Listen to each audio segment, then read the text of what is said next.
যে জিনিসটা নিয়ে আলোচনা করব সেটা হচ্ছে সেকেন্ড কন্ডিশনাল সেন্টেন্সের কিছু উদাহরণ নিয়ে আলোচনা করব। তো সেকেন্ড কন্ডিশনাল স্ট্রাকচার ছিল ইফ প্লাস সাবজেক্ট প্লাস ভার্বের বি টু প্লাস অবজেক্ট, আর দ্বিতীয় অংশ আমাকে পূরণ করতে হবে কি subject plus would should could plus ভার্বের বি ওয়ান প্লাস অবজেক্ট। এখন দেখো ইফ হি কেম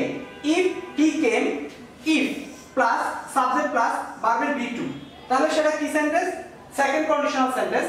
তাহলে দ্বিতীয় শর্ত আমাকে পূরণ করতে হবে কি সাবজেক্ট প্লাস উড প্লাস ভার্বের বি ওয়ান প্লাস অবজেক্ট। তাহলে আই উড গো তাহলে সাবজেক্ট প্লাস উড প্লাস ভার্বের V one I would go. দুই নম্বরে if I had a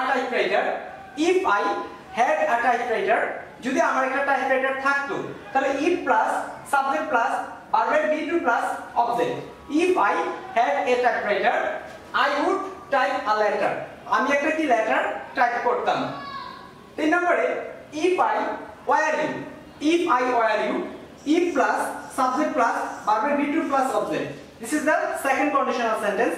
If I were you, যদি আমি যদি তুমি হতাম, if I were you I would help them subject plus would plus verb be1 plus object.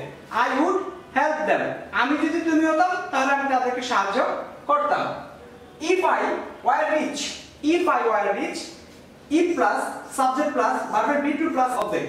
If I were rich, যদি আমি ধনী হতাম, I would help the poor if plus I would help the poor subject plus would plus verb be1 plus object subject plus would plus verb be1 plus object. তাহলে I would help the poor if I were rich I would help the poor, যদি আমি ধনী হতাম তাহলে আমি তাদেরকে সাহায্য করতাম। If plus subject plus verb be2 plus object. If I were a bird, যদি আমি একটা পাখি হতাম, I would fly in the sky, আমি আকাশে উড়তাম, I would fly in the sky subject plus would plus verb be1 plus object.